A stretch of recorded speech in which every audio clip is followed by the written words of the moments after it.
Robert Williams adjusted his navy blue blazer as he walked toward the Golden Plate, one of the most talked-about restaurants in town. At 65, the retired Army sergeant carried himself with the straight-back dignity that came from 30 years of military service. Tonight was special, his first dinner out since moving back to his hometown after retirement. The evening air held the first hint of fall as Robert checked his watch. He was right on time for his 7 p.m. reservation, which he'd made 3 days ago. The restaurant's elegant storefront gleamed with warm golden light, and through the windows he could see tables of people enjoying their meals, laughing and talking. As he pulled open the heavy wooden door, the rich smells of garlic, herbs, and grilled meat greeted him. A small bell chimed, announcing his arrival. The hostess, a young woman with perfectly styled hair, glanced up from her tablet. Her eyes moved past him, scanning the door as if expecting someone else. "Good evening," Robert said with a warm smile. "I have a reservation for 7 under Williams." The hostess finally focused on him. "Oh, one moment, please." Her fingers tapped on the tablet screen. "Williams at 7Y. I'm not seeing it." "Are you sure you made a reservation?" Robert nodded. "Yes, ma'am. I called on Tuesday. The gentleman I spoke with confirmed it." "Well, it's not here." She looked around the busy restaurant. "And as you can see, we're completely full tonight. Perhaps you'd like to try somewhere else?" Robert took a deep breath. This wasn't the first time he'd faced this kind of treatment, but it still stung every time. "Would you mind checking again?" "I'm sure the reservation was confirmed." The hostess sighed loudly but looked back at her tablet. "Williams. No, nothing here." Just then the door chimed again. A middle-aged white couple walked in, the man's hand resting lightly on the woman's back. The hostess immediately brightened. "Good evening. Do you have a reservation?" "Yes, under Patterson for 7:15, the man said. The hostess beamed. "Of course, Mr. Patterson.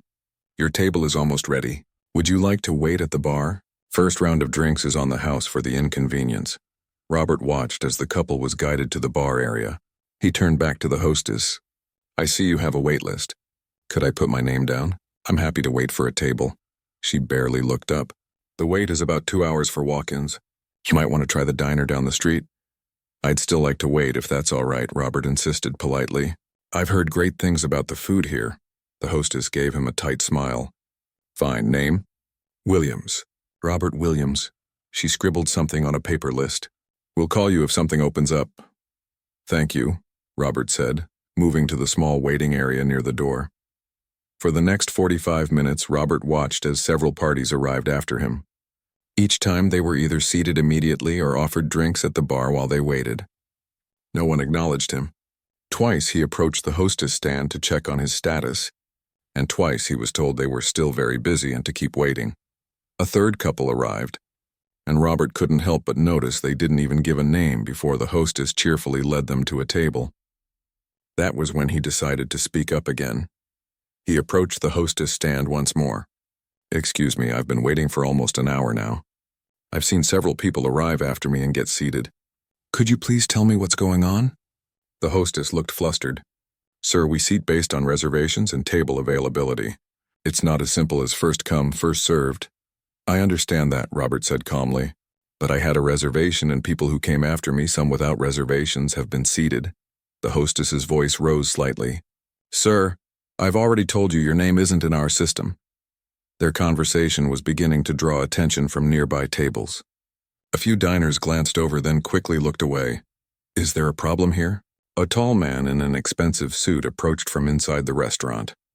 His name tag read Frank Barton, owner. The hostess looked relieved. "Mr. Barton, this gentleman insists he had a reservation, but it's not in our system." "I've explained we're fully booked tonight." Frank's cold eyes assessed Robert from head to toe, taking in his blazer, pressed slacks, and polished shoes. "I see." His tone had an edge to it. "Sir, it seems there's been a misunderstanding. Do you have a confirmation of your reservation?" Robert met his gaze steadily. "No, sir. It was made by phone. But I called on Tuesday and spoke with a young man who confirmed my reservation for tonight at 7:00. Frank folded his arms. "Well, without proof, there's not much we can do. As you can see, we're a fine dining establishment. Our clientele expects a certain atmosphere." His eyes flicked meaningfully around the room where Robert noticed he was the only black person in sight. The implication wasn't lost on Robert. In his 30 years of military service, he'd faced prejudice in various forms, sometimes subtle, sometimes overt. This was somewhere in between. "I understand your restaurant has a reputation," Robert said evenly. "That's why I wanted to dine here. I'm willing to wait for a table." Frank's smile didn't reach his eyes. "Listen, I'm not sure this is the right place for you. Our entrees start at $45. The wine list begins at $70 a bottle. Perhaps you'd be more comfortable somewhere that's a better fit for your budget." A hush fell over the nearby tables. Several diners were now openly watching the exchange. An older white woman at the closest table looked down at her plate, her face flushed with secondhand embarrassment. Robert felt a familiar heat rise in his chest, the kind he'd learned to control decades ago when facing much worse than this man. He stood straight, his military bearing evident. "Mr. Barton, my budget is not your concern. I made a reservation at your restaurant because I wanted to try your food. Now I see that was a mistake, but not for the reasons you're implying." Frank's face hardened. "Sir, I have the right to refuse service to anyone. I think it would be best if you left now." A younger waiter hovering nearby looked deeply uncomfortable. He caught Robert's eye briefly, then looked away, clearly unwilling or unable to intervene. Robert nodded slowly. "I understand." He turned to leave, but then paused. "You know, I've dined in restaurants all over the world during my 30 years of military service. In Paris, Tokyo, Rome. Never once was I treated the way you've treated me tonight." Frank's expression didn't change. "Thank you for your service," he said flatly. "Good evening." As Robert walked out of the Golden Plate, he held his head high. The cool evening air felt good on his face after the stuffiness inside. Behind him, he could hear the restaurant returning to normal, conversations resuming, silverware clinking against plates. What Frank Barton didn't know, couldn't have known, was that Robert's son had recently been appointed as the city's new district attorney. His son, who had fought tirelessly against discrimination throughout his legal career. His son, who had the power to investigate businesses suspected of civil rights violations. Robert walked to his car, his dinner plans ruined but his dignity intact. He wouldn't tell his son about this. The boy had enough on his plate with his new position. But as he drove away from the Golden Plate, Robert couldn't help but think about how much the world had changed in his lifetime, and how much it sadly stayed the same. What he didn't realize was that someone had recognized him, someone who knew exactly who his son was, and by tomorrow morning, the story of how Frank Barton had treated a decorated veteran would reach ears that could do something about it. Robert drove home in silence, the taste of disappointment bitter in his mouth. But unlike Frank Barton, he would sleep well tonight, secure in the knowledge that he had conducted himself with honor, the same honor that had carried him through decades of service to a country that sometimes still struggled to see him as an equal. Little did he know that this uncomfortable evening would soon set in motion events that would change not just Frank Barton's life, but the entire community's understanding of what it meant to truly welcome everyone to the table. Anthony Williams leaned back in his chair, rubbing his tired eyes. The clock on his office wall showed 9:45 p.m., and the stack of files on his desk hadn't gotten any smaller in the last few hours. 6 weeks into his role as district attorney, and he was still adjusting to the workload. The office was quiet this late. Most of his staff had gone home hours ago, but Anthony had stayed to prepare for tomorrow's press conference about the new community outreach program. His father had always told him that preparation was the key to success, and that advice had carried him through law school, his time as a prosecutor, and now to this office. His phone buzzed. Anthony glanced at the screen, expecting it to be his wife asking when he'd be home. Instead, he saw the name of Lisa Chen, one of his assistant district attorneys who had quickly become one of his most trusted team members. "Lisa," he answered. "What's got you calling so late?" There was a brief pause before Lisa spoke. "Sorry to bother you after hours, Anthony, but I just witnessed something I thought you should know about." Her voice sounded tense. Anthony sat up straighter. "What happened?" "I was having dinner at the Golden Plate with my parents. It's their anniversary." She paused. "A black gentleman came in, said he had a reservation. They claimed they couldn't find it, made him wait while seating other people who came after him." Anthony frowned. "That's unfortunate, but it gets worse," Lisa continued. "The owner came out, Frank Barton. He basically suggested the man couldn't afford to eat there and told him he'd be more comfortable somewhere else." It was awful, Anthony. Everyone could see what was happening. That's disgusting, Anthony said, his jaw tightening. But I'm not sure why you're calling me about it. Lisa's voice lowered. Because the man was your father. Anthony froze. What? Your father, Robert Williams? I recognized him from the photos in your office and from the veterans event last month. He handled it with incredible dignity, but it was humiliating to watch. Barton practically threw him out. A cold feeling spread through Anthony's chest. His father, a decorated Army sergeant who had served his country for 3 decades, treated like he didn't belong because of his skin color. The thought made his blood boil. Are you sure it was my dad? Anthony asked, though he already knew the answer. His father had mentioned trying that new upscale restaurant this week. Positive, Lisa confirmed. He even mentioned his 30 years of military service as he was leaving. Barton didn't care. Anthony took a deep breath, forcing himself to think like a district attorney and not an angry son. Thank you for letting me know, Lisa. I appreciate it. After hanging up, Anthony sat in silence for a long moment. His father hadn't called him, which was typical. Robert Williams wasn't the type to complain or make a fuss even when he had every right to. He'd lived through the civil rights era, had faced discrimination in the military and civilian life. He'd always told Anthony that dignity was more powerful than anger, but Anthony wasn't just a son anymore. He was the district attorney, with the power and responsibility to address injustice in his community. He picked up his phone again and dialed his father's number. It rang several times before going to voicemail. His father was probably already in bed, or maybe he just didn't want to talk about what had happened. Hey, Dad, Anthony said after the beep. Just checking in. Give me a call when you get a chance. Love you. He set the phone down and turned to his computer. A quick search pulled up information about the Golden Plate and its owner, Frank Barton. The restaurant had opened 3 years ago and had quickly become one of the most exclusive dining spots in the city. Barton had given several interviews to local media, positioning himself as a culinary visionary bringing sophisticated dining experiences to their mid-sized city. Anthony dug deeper. There were a few negative reviews online that hinted at discriminatory practices, comments about feeling unwelcome, or noticing that certain types of people seemed to get better service. Nothing concrete enough to build a case on, but enough to raise eyebrows. He opened a new document and began taking notes.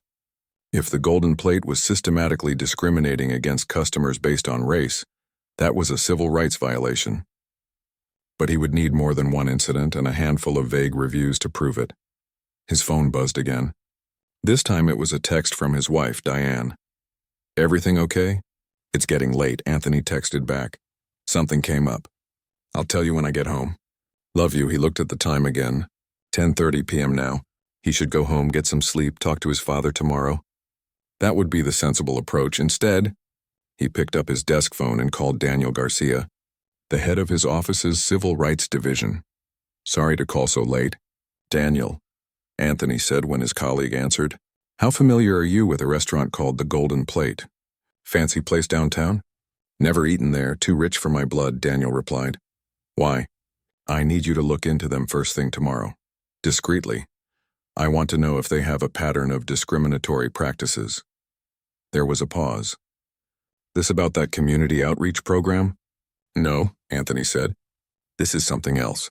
I'll fill you in tomorrow. For now, just see what you can find out about complaints, reviews, social media posts, anything suggesting they treat customers differently based on race. Will do, Daniel said. Professional as always, despite the odd request. Anything else? Anthony thought for a moment. Yes. Find out who handles their health inspections and licensing. And see if you can track down any former employees who might be willing to talk. After hanging up, Anthony sat back in his chair. He was walking a fine line here. As DA, he had to be careful not to abuse his power or pursue personal vendettas. But this wasn't about revenge. If the Golden Plate was discriminating against customers of color, that was a legal issue that fell squarely within his jurisdiction. He gathered his things and headed out of the office. The building was eerily quiet, with just the night security guard nodding at him as he left. Working late again, Mr. Williams? The guard asked. Just wrapping up some things, Joe, Anthony replied with a tired smile. The night air was cool as he walked to his car. Anthony thought about his father, wondering how he was feeling right now. Robert Williams had faced much worse in his lifetime, had been called much worse than what Frank Barton had implied tonight. But that didn't make it right. That didn't mean it shouldn't stop. As he drove home, Anthony remembered something his father had told him when he was sworn in as district attorney. Power isn't about what you can do. It's about what you should do. His father had taught him that lesson through example. Robert Williams had never used his authority as a sergeant to bully or intimidate those under his command. He'd led with fairness and respect, earning loyalty rather than demanding it. Anthony pulled into his driveway, noticing the living room light was still on. Diane was waiting up for him, as she often did when he worked late. His wife understood the demands of his job. She was a public defender, after all, but she always wanted to at least say goodnight. He walked into the house quietly, in case their 8-year-old daughter was asleep. Diane was on the couch, reading glasses perched on her nose as she reviewed case files. "Hey," she said, looking up with a smile that quickly faded when she saw his expression. "What's wrong?" Anthony sat down beside her, loosening his tie. "My dad went to that new restaurant tonight, the Golden Plate." "Oh? How was it?" "He never got to eat there," Anthony said, and told her what Lisa had witnessed. Diane's face darkened as he spoke. When he finished, she took his hand. "That's horrible. How's your dad?" "I don't know. He didn't call me about it. I left him a message." Anthony sighed. "You know how he is. He probably doesn't want to make a fuss." Diane squeezed his hand. "What are you going to do?" It was a loaded question. As his wife and a fellow lawyer, she understood the ethical considerations, the potential conflicts of interest. "I'm going to find out if this is a pattern," Anthony said carefully. "If it is, I'll address it through the proper channels. If it's not," he shrugged, "then my dad had a bad experience with a jerk and life goes on." Diane studied his face. "And if it is a pattern?" "Then Frank Barton has a problem," Anthony said simply. "Not because he messed with my father, but because he's breaking the law." Diane nodded slowly. "Just be careful. You know people will question your motives if they find out your father was involved." "I know. That's why I need to do this by the book. No shortcuts, no special treatment. Just the facts and the law." Anthony stood up. "I'm going to call my dad again before we go to bed." He went to their bedroom and tried his father's number once more. This time, Robert answered on the third ring. "Anthony, everything all right? It's late." Hearing his father's voice, so normal and unconcerned, made Anthony's chest tighten. "Yeah, Dad, everything's fine. I just wanted to check in." "How was your day?" There was a slight pause. "It was fine. Quiet. You know how it is in retirement." "I heard you went out to dinner," Anthony said carefully. Another longer pause. "Who told you that?" Lisa Chen was at the Golden Plate with her parents. She saw what happened. His father sighed heavily. "Anthony, it was nothing. Just a misunderstanding about a reservation." "Dad, Lisa told me what that owner said to you. That wasn't a misunderstanding." "Look, son," Robert said, his voice firm. "I've dealt with worse. Much worse. You know that. I'm not going to lose sleep." 3 days after the incident at the Golden Plate, Frank Barton was having his morning coffee when his phone rang. The caller ID showed it was his head chef. "What's up, Carlos? It's your day off," Frank said, sipping his expensive dark roast. "Frank, there's health inspectors at the restaurant," Carlos said, his voice tense. "They just showed up 15 minutes ago. Full team, clipboards, taking photos of everything." Frank nearly spilled his coffee. "What? We're not due for an inspection for another 3 months. Well, they're here now, saying it's a surprise inspection based on an anonymous tip." Frank cursed under his breath. "I'll be there in 20 minutes. Don't let them in the wine cellar until I get there." He hung up and rushed to get dressed. By the time Frank arrived at the Golden Plate, the inspection team was going through the kitchen with fine-tooth combs. Literally, one inspector was running a comb-like tool along the edges of the prep tables collecting samples. "What's going on here?" Frank demanded, approaching a woman who seemed to be in charge. She looked up from her clipboard. "Mr. Barton? I'm Patricia Diaz from the Health Department. We received an anonymous complaint about potential health code violations." "This is ridiculous," Frank said. "We've had perfect scores on our last 3 inspections." Patricia's expression remained neutral. "Then you have nothing to worry about, do you?" "We're just doing our job, sir."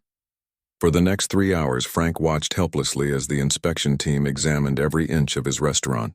They found several minor violations: a cooler running 2 degrees too warm, improper storage of cleaning supplies, one prep cook without the proper certification visible. Nothing major, but enough to require a follow-up inspection next week. As the team was packing up, Frank's phone rang again. It was his accountant. Frank, someone from the licensing bureau, just called. "They're reviewing our liquor license, saying there's been a complaint about serving to minors." "What? That's insane. We card everyone who looks under 30. "Well, they're sending someone over tomorrow to check your records and interview staff." Frank hung up, his mind racing. 2 surprise inspections in 2 days? This couldn't be a coincidence. Someone was targeting his restaurant. The next morning, while dealing with the liquor license inspector, Frank received an email that made his blood run cold. It was from a local news reporter, asking for comment on allegations of discriminatory practices at the Golden Plate. Several former employees and customers have come forward alleging racial discrimination in both hiring and service at your establishment, the email read. "We'd like to give you an opportunity to respond before we run our story next week." Frank stared at his screen in disbelief.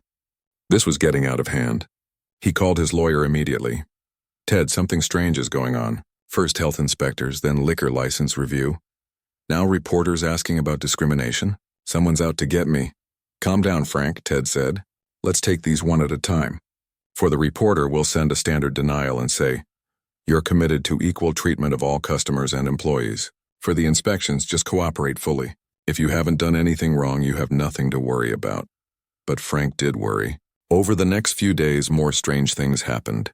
A tax auditor called about discrepancies in his business filings.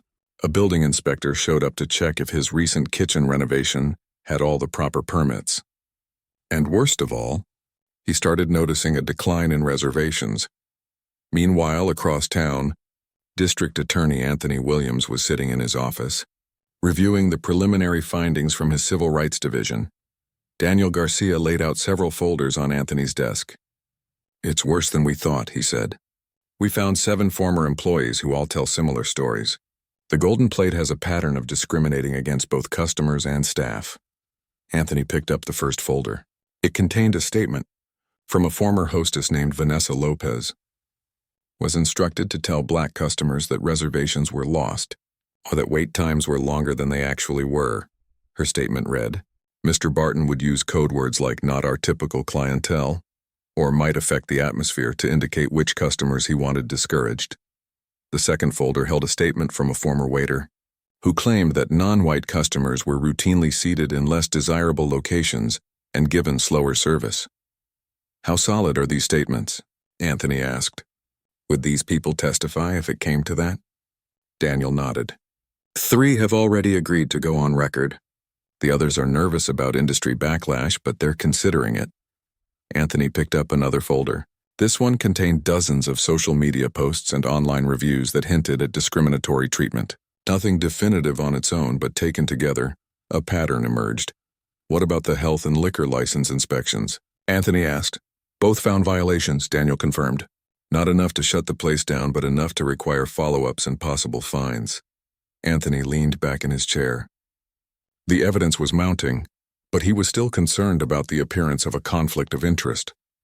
He had not told Daniel or anyone else on his team about his father's experience. As far as they knew, this investigation stemmed from general complaints his office had received. "I want to bring in someone from the State Attorney General's office," Anthony decided. "Have them review our findings independently. If they agree there's sufficient evidence, we'll proceed with a formal investigation." Daniel looked surprised. "That's unusual for a case like this. Is there something I should know?" Anthony met his colleague's gaze directly. "I want to ensure this investigation is above reproach. If we move forward, Barton's lawyer will look for any reason to claim we're overreaching." Daniel nodded slowly. "I'll make the call." After Daniel left, Anthony sat alone in his office thinking. The evidence suggested that what happened to his father wasn't an isolated incident, but part of a pattern of discrimination. That made it a clear civil rights issue, firmly within his jurisdiction as district attorney. But he still hadn't told his team about his personal connection to the case. Was he being dishonest by omission? Or was he simply being cautious, ensuring that the investigation proceeded based on the merits rather than personal feelings? His office phone rang, interrupting his thoughts. It was his assistant. "Sir, there's a reporter from the City Tribune on line 1. She's asking about an investigation into the Golden Plate restaurant." Anthony frowned. How had the press gotten wind of this? "Tell her I have no comment at this time." He hung up and immediately called Daniel back to his office. "The Tribune knows about our investigation," Anthony said when Daniel arrived. "Did you talk to anyone in the press?" Daniel shook his head. "Absolutely not. But we've interviewed several former employees. Any one of them could have tipped off a reporter." Anthony nodded. That made sense.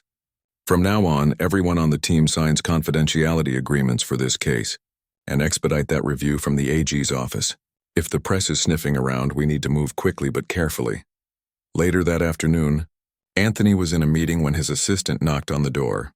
"Sir, your father is here to see you." Anthony looked up in surprise. His father rarely visited him at work. "Send him in." Robert Williams walked into the office with the straight-backed posture of a career military man. Despite being in his 60s, he looked fit and strong. But today there was a tension in his face that Anthony hadn't seen in years. "Dad," Anthony said, standing to embrace his father. "This is unexpected." Robert returned the hug briefly, then pulled back. "We need to talk, son." Anthony gestured to a chair. "What's going on?" Robert sat down, his expression serious. "I just got a call from a reporter asking about what happened at that restaurant the other night. She wanted to know if it was true that the district attorney, my son, was investigating the place because of how they treated me." Anthony felt a chill. This was exactly what he'd been trying to avoid. "What did you tell her?" "I told her I had no comment," Robert said. "But now I'm asking you, is it true? Are you investigating that restaurant because of me?" Anthony chose his words carefully. "We're looking into allegations of discriminatory practices at the Golden Plate. There have been multiple complaints, not just what happened to you." Robert's eyes narrowed. "But my incident is what triggered it, isn't it?" Anthony couldn't lie to his father. "Yes. After Lisa Chen told me what happened, I asked my team to look into whether there was a pattern. And Dad, there is. We have statements from former employees, customer complaints, social media posts, all pointing to systematic discrimination." Robert was quiet for a long moment. "You should have told me." "I knew you wouldn't want me to get involved," Anthony said. "But this isn't just about you, Dad. If Barton is discriminating against customers based on race, that's illegal. It's my job to address it. And if anyone finds out that your father was involved, they'll say you're abusing your power for personal reasons." Robert countered. "I don't want to see your reputation damaged over this." Anthony leaned forward. "I've been careful. I've kept my personal connection out of it. I'm even bringing in the State Attorney General's office to review our findings independently." Robert studied his son's face. "You've always been so determined to fight every wrong you see." "I wonder where I got that from," Anthony said with a small smile. "You didn't raise me to look the other way when something isn't right." Robert sighed heavily. "No, I suppose I didn't." He was quiet for a moment before speaking again. "What happens now? If the AG's office agrees with our assessment, we'll open a formal investigation. That could lead to civil penalties, mandatory training, monitoring, or if the evidence warrants it, criminal charges. And the press?" Anthony shrugged. "We don't confirm or deny ongoing investigations.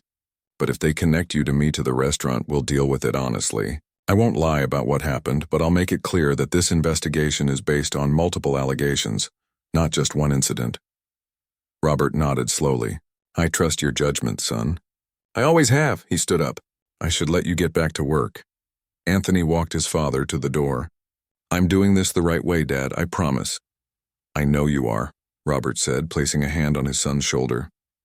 "Just be careful. Men like Barton, men who think they're untouchable, they can be dangerous when cornered." After his father left, Anthony returned to his desk, thinking about that warning. He picked up his phone and called the head of his office's security team. "Jeff, I need you to look into Frank Barton, owner of the Golden Plate. I want to know if he has any history of violence, threats or intimidation. Better to be safe than sorry." Across town, Frank Barton was meeting with his lawyer in a back room of the Golden Plate. The restaurant wouldn't open for dinner service for another few hours, giving them privacy to talk. This is a coordinated attack, Frank insisted, pacing the room. First inspections. Now reporters asking about discrimination. Someone's trying to ruin me. Ted, his lawyer, looked skeptical. Frank, sometimes a series of unfortunate events is just that. Unfortunate. Not everything is a conspiracy. No, this is deliberate, Frank said. And I think I know who's behind it. He pulled out his phone and showed Ted an article about District Attorney Anthony Williams' recent community outreach initiative. See this guy? His father was in here last week. Claimed he had a reservation but wasn't in our system. Got upset when I suggested he might prefer somewhere more in his price range. Ted looked at the photo of Anthony Williams, then back at Frank. Are you saying the district attorney is targeting you because you were rude to his father? I wasn't rude, Frank protested. I was just honest. This is a high-end establishment. Not everyone belongs here. Ted's expression darkened. Frank, please tell me you didn't refuse service to someone because of their race. Of course not. I refused service because he didn't have a reservation and was causing a scene. Frank waved dismissively. The point is, now his son is using his position to come after me. Ted set down his legal pad. Frank, listen to me very carefully. If, and this is a big if, the DA's office is investigating you for civil rights violations, the worst thing you can do is make unfounded accusations of personal vendetta. What you need to do is cooperate fully with any official inquiries and let me handle the legal response. Frank wasn't listening. An idea was forming in his mind. I need to talk to him, Williams, clear the air, man to man. Absolutely not, Ted said firmly. Do not contact the district attorney directly. That could be seen as an attempt to interfere with an investigation. But there's no official investigation yet, right? Just rumors and inspections. Frank's eyes gleamed with what he thought was cleverness. I'll invite him to dinner. Show him we run a first-class operation. Maybe make a donation to his next campaign. Ted stood up, gathering his papers. Frank, as your lawyer, I strongly advise against this course of action. But I can see you've made up your mind. Just remember, whatever you say to Williams could potentially be used against you later. After Ted left, Frank sat alone in the dark restaurant, planning his approach. He didn't see this as a legal issue, but a personal one. If Williams was coming after him because of his father, then the solution was simple. Make Williams see reason. One businessman to another powerful man. What Frank failed to understand was that Anthony Williams wasn't just a powerful man. He was a principled one. And principles weren't something Frank Barton had ever put much stock in. Anthony Williams looked down at the embossed business card that had been hand-delivered to his office that morning. Frank Barton, owner and executive chef, The Golden Plate. On the back, a handwritten note. Would appreciate the opportunity to discuss recent misunderstandings. Dinner at my restaurant, 8 p.m. Thursday. Private room on the house. Anthony's assistant, Grace, stood in the doorway. The messenger said he's awaiting your response. Anthony tapped the card against his desk, thinking. Every instinct told him to decline. Meeting with someone who might be the subject of an investigation was ethically questionable at best. But his curiosity was piqued. What exactly did Barton want to discuss? Tell him I'll need to check my schedule, Anthony said finally. I'll call Mr. Barton directly with my answer. After Grace left, Anthony called Daniel Garcia into his office. The AG's office completed their review, Daniel said, handing over a thick folder. They agree there's sufficient evidence to open a formal investigation into the Golden Plate for civil rights violations. Anthony nodded, not surprised. And what about Barton himself? Any history we should be concerned about? Daniel consulted his notes. Nothing violent in his past. Some lawsuits from former business partners, complaints from vendors about late payments. He has political connections, donated to several campaigns including the mayor's, but nothing that suggests he's dangerous. Good to know, Anthony said. He held up Barton's card. He wants to meet with me. Dinner at his restaurant. Daniel's eyebrows shot up. That's bold. What are you going to do? Anthony considered for a moment. I think I'll accept. But not at his restaurant and not alone. The next day, Frank Barton sat across from Anthony in a conference room at the district attorney's office. Daniel Garcia sat beside Anthony, taking notes. This isn't exactly what I had in mind, Frank said, glancing around the sterile room. I was hoping for a more private conversation. I appreciate the invitation, Mr. Barton, Anthony said smoothly. but given the circumstances, I thought this setting would be more appropriate. Frank shifted uncomfortably in his chair. And what circumstances are those exactly? Anthony maintained a neutral expression. Mr. Barton, I'll be direct. My office has received multiple complaints about discriminatory practices at your restaurant. We're considering opening a formal investigation. Frank's face flushed. That's ridiculous. We serve anyone who can afford our prices. Really? Anthony slid a folder across the table. These statements from your former employees suggest otherwise. Frank glanced at the folder but didn't open it. Disgruntled ex-staff with axes to grind. Nothing more, perhaps, Anthony said. But their stories are remarkably consistent, and they align with numerous customer complaints we've received. Frank leaned forward. Look, I didn't come here to be accused of something I didn't do. I came to clear the air about what happened with that gentleman last week. It was a simple misunderstanding about a reservation. Anthony kept his face carefully blank, not acknowledging any knowledge of his father's experience. Which gentleman would that be, Mr. Barton? Frank waved his hand dismissively. You know who I'm talking about. The older black man. Your father. Anthony exchanged a quick glance with Daniel, whose pen had paused mid-stroke. I'm curious, Mr. Barton. How do you know that man was my father? Come on, Frank scoffed. Let's not play games. A week after I have a minor dispute with Robert Williams, suddenly my restaurant is being inspected by every department in the city. Then I hear the DA's office is looking into so-called discrimination claims. It's obvious what's happening here. Anthony leaned back in his chair, studying Frank.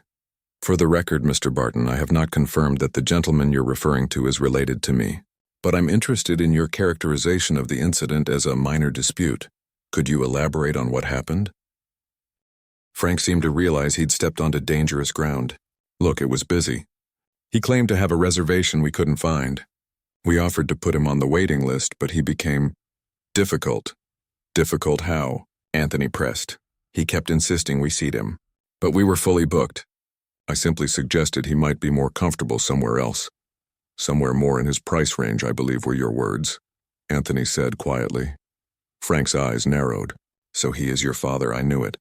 This whole investigation is a personal vendetta because I didn't roll out the red carpet for him. Anthony maintained his composure. Mr. Barton, whether or not that man was my father is irrelevant to the investigation. What is relevant is that we have multiple accounts from both employees and customers suggesting a pattern of discrimination at your establishment. Frank's demeanor suddenly changed. He leaned forward, lowering his voice confidentially. Listen, we both know how these things work. I'm a businessman. You're an elected official. We can help each other. Anthony felt a chill. What exactly are you suggesting, Mr. Barton? Frank smiled. I have connections. Wealthy patrons, political donors, the kind of people who can be very helpful in a future campaign. All I'm asking is that this misunderstanding goes away. The room went very quiet. Daniel had stopped writing and was staring at Frank in disbelief. Mr. Barton, Anthony said carefully, are you offering political support in exchange for dropping an investigation? Frank backpedaled quickly. Not at all. I'm simply pointing out that we could have a mutually beneficial relationship instead of this adversarial one. Anthony stood up. I think this meeting is over. Wait, Frank said, his voice taking on an edge of desperation. You're not understanding me. I'm willing to make things right. A donation to a veterans charity, perhaps? In honor of your father's service? Anthony's jaw tightened. Mr. Barton, I strongly suggest you leave now before you say something that could be construed as attempting to bribe a public official.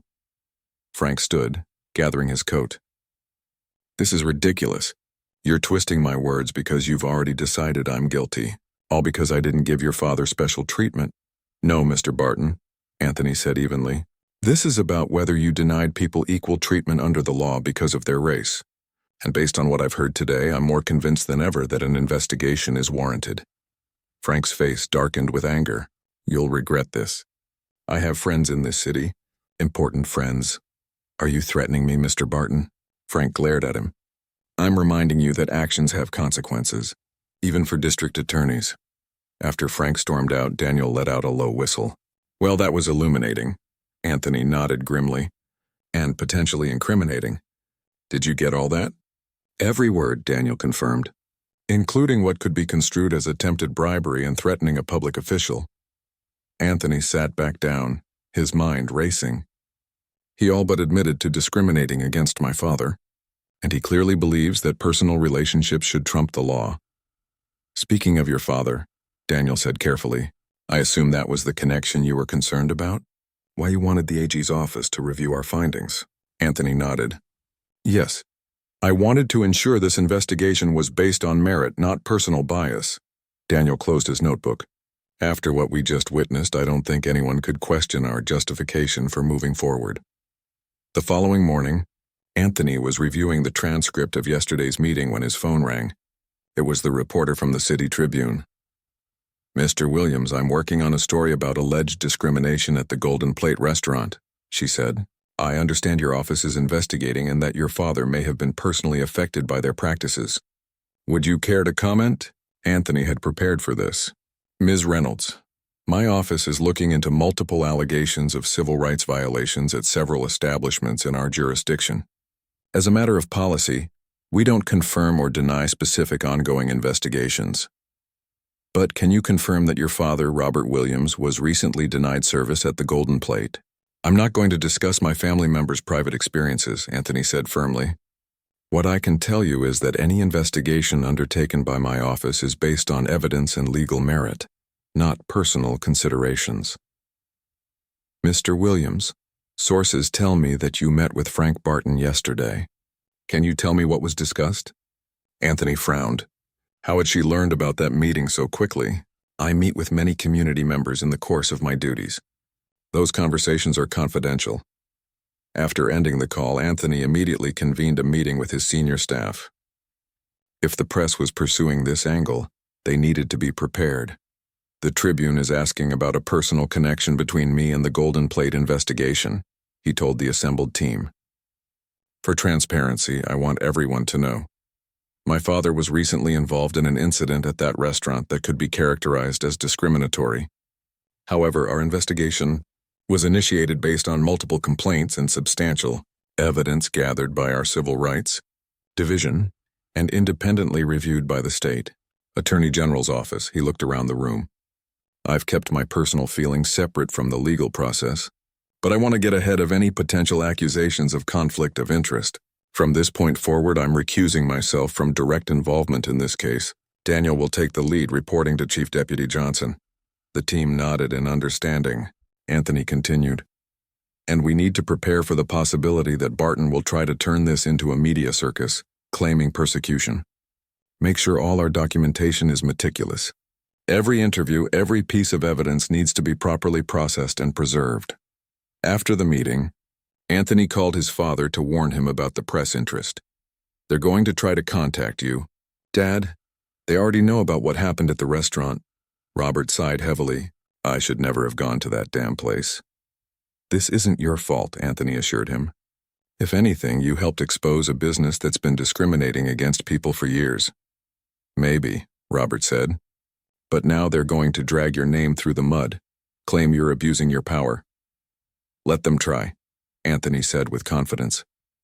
We've done everything by the book, and after my meeting with Barton yesterday, I'm more convinced than ever that he needs to be held accountable. What happened at the meeting? Anthony hesitated, then decided his father deserved to know. He all but admitted to discriminating against you, then tried to offer political support in exchange for dropping the investigation. Robert was silent for a moment. He tried to bribe you? In a roundabout way, yes. And when that didn't work, he made vague threats about his important friends in the city. Be careful, son, Robert warned again. Men like that play by different rules. Later that afternoon, Anthony was preparing for a press conference on an unrelated case when Grace knocked on his door. Sir, there's someone here to see you. He says he used to work at the Golden Plate. Anthony looked up. Did he give a name? William Chen. He says it's urgent. Anthony checked his schedule. The press conference wasn't for another hour. Send him in. William Chen was a young man, probably in his mid-20s, with an anxious expression. He clutched a laptop bag tightly as he took a seat across from Anthony. Thank you for seeing me, Mr. Williams, he said. I worked as a manager at the Golden Plate until 3 months ago. What can I do for you, Mr. Chen? William took a deep breath. I've been following the news about the investigation into the restaurant. I have information that might be relevant. Anthony nodded encouragingly. Go on. Frank Barton doesn't just discriminate against customers, William said. He has a whole system. Different color codes for different types of reservations. Special instructions for the hosts about which customers to lose reservations for. Do you have documentation of this? Anthony asked. William nodded, opening his laptop. I kept records. Screenshots of the reservation system showing the color codes. Copies of the training materials he gave to new hosts. He turned the screen toward Anthony. And I have recordings. Anthony leaned forward. Recordings? Staff meetings where he explicitly told us to discourage certain types from coming back. He was careful not to use racial terms directly, but it was clear what he meant. William looked down. I should have come forward sooner, but I was afraid of being blacklisted in the restaurant industry. What changed your mind? Anthony asked. William met his gaze. I saw what happened to that older gentleman last week. The veteran. The way Frank treated him. It was the same pattern I'd seen dozens of times, but something about seeing it happen to someone who had served our country. He shook his head. I couldn't stay silent anymore. Anthony felt a surge of emotion but kept his expression professional. Mr. Chen, would you be willing to make a formal statement and turn over these materials to our investigation team? William nodded firmly. That's why I'm here. As Anthony arranged for William to meet with Daniel and the civil rights team, he reflected on the irony. Frank Barton's treatment of his father, meant to exclude, to diminish, had instead set in motion a chain of events that might finally bring Barton's discriminatory practices to light. Justice worked in unexpected ways. Sometimes, Frank Barton stared at the legal documents spread across his desk. 2 weeks had passed since his disastrous meeting with District Attorney Anthony Williams, and things had only gotten worse. The formal notice of investigation into civil rights violations at the Golden Plate had arrived 3 days ago, followed by subpoenas for his business records, reservation systems, and employee files.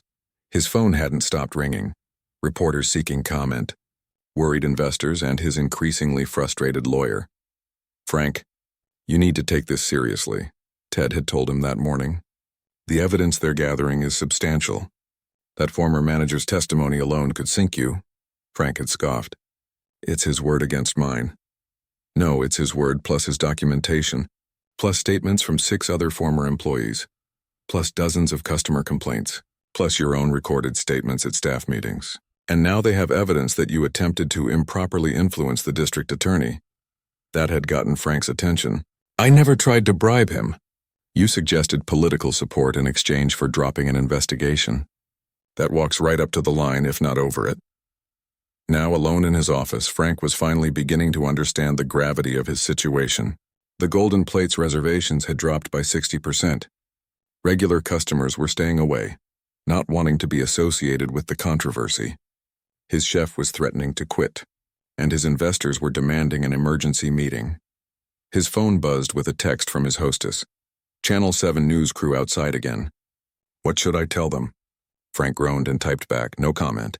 And don't let them in. He looked at the legal papers again. The list of allegations was damning when laid out so formally. Systematic discrimination against customers based on race. Documented pattern of losing reservations for non-white patrons.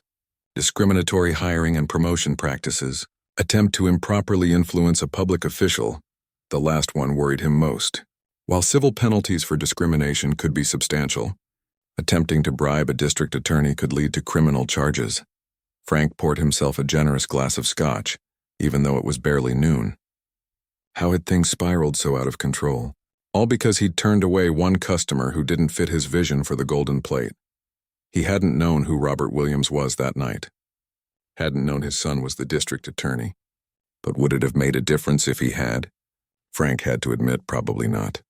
He'd have just been more careful about how he phrased things. The truth was, Frank had always been selective about his clientele. He'd built the Golden Plate with a specific atmosphere in mind. Exclusive, upscale, catering to a certain type of customer. In his mind, that wasn't discrimination. It was business strategy. But now, faced with the evidence compiled against him, he was forced to confront an uncomfortable reality. His business strategy was, in fact, illegal discrimination. His phone rang again. It was Ted. The DA's office just called, his lawyer said without preamble. They want to discuss a potential settlement. Frank sat up straight. Settlement? You mean this could all go away? Not exactly, Ted cautioned. They're not dropping the investigation, but they're willing to discuss terms that might avoid a protracted legal battle. What kind of terms? They didn't specify. They want a meeting tomorrow. I told them we'd be there.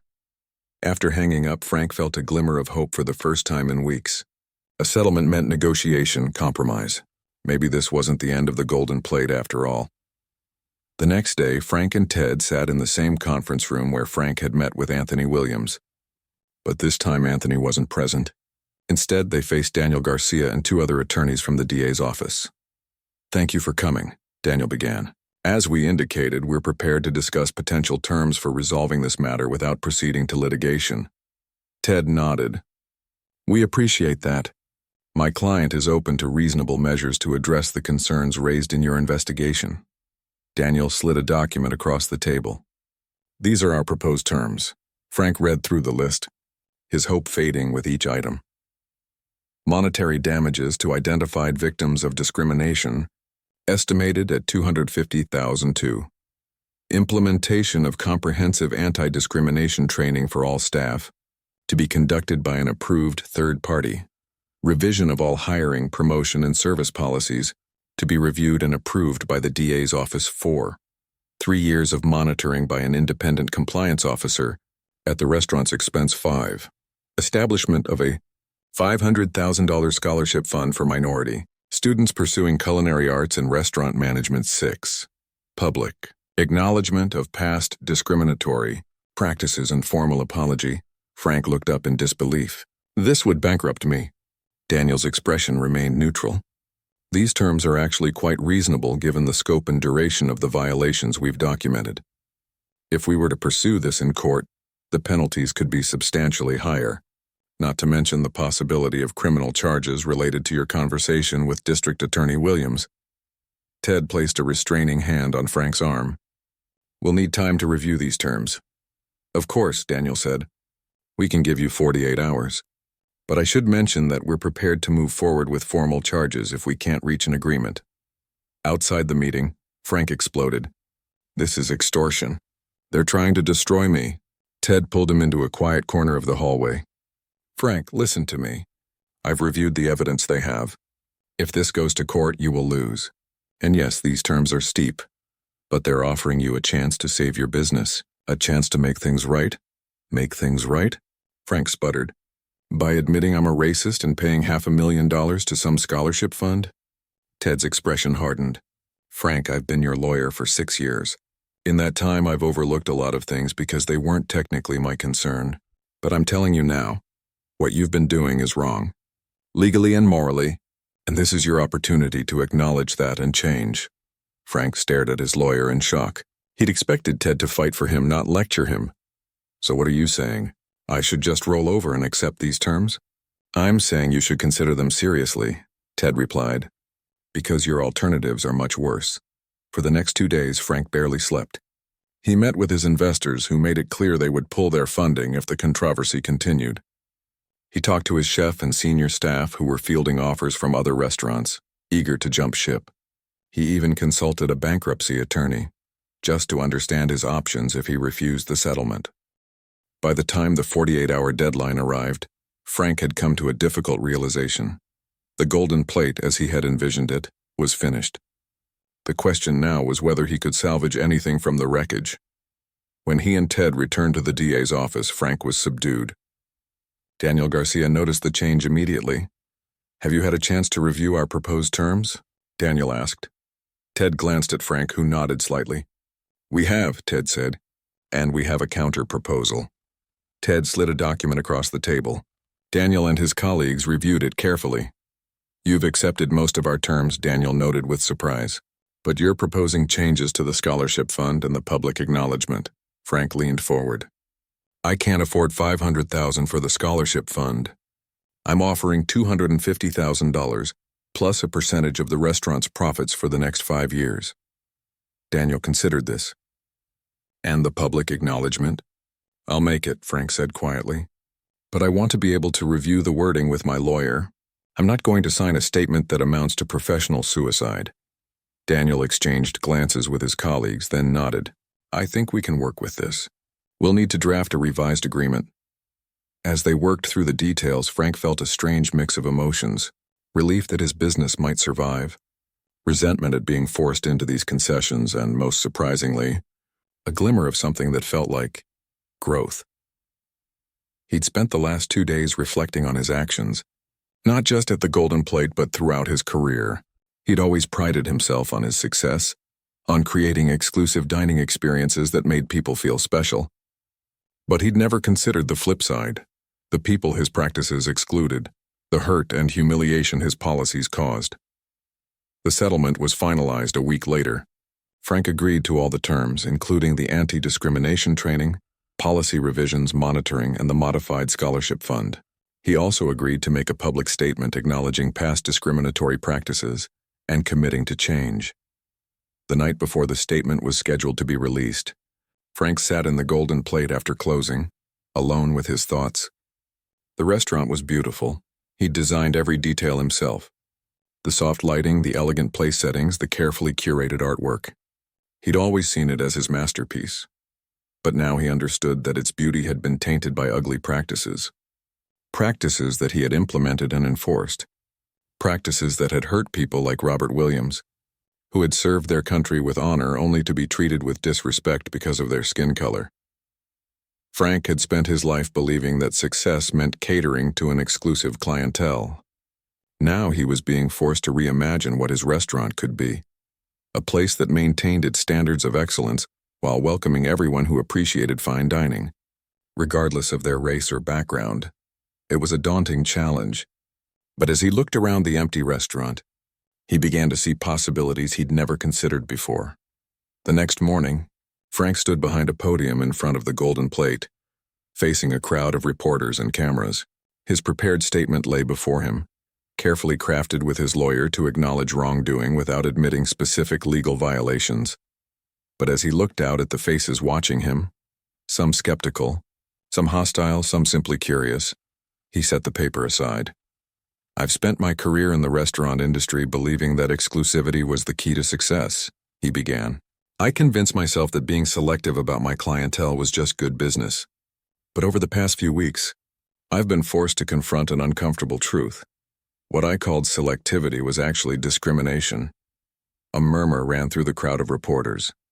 "I turned away customers because of their race. I instructed my staff to make certain people feel unwelcome. I created an atmosphere that valued some people over others based on nothing more than the color of their skin." Frank's voice grew stronger as he continued. "Those actions were wrong. They were harmful, and they were illegal." He took a deep breath. "I can't undo the hurt I've caused, but I can acknowledge it and I can change."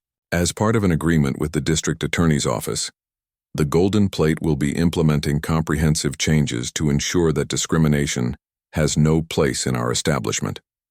We will be establishing a scholarship fund for minority students pursuing careers in culinary arts and restaurant management, and we will be working with experts to revise our policies and retrain our staff.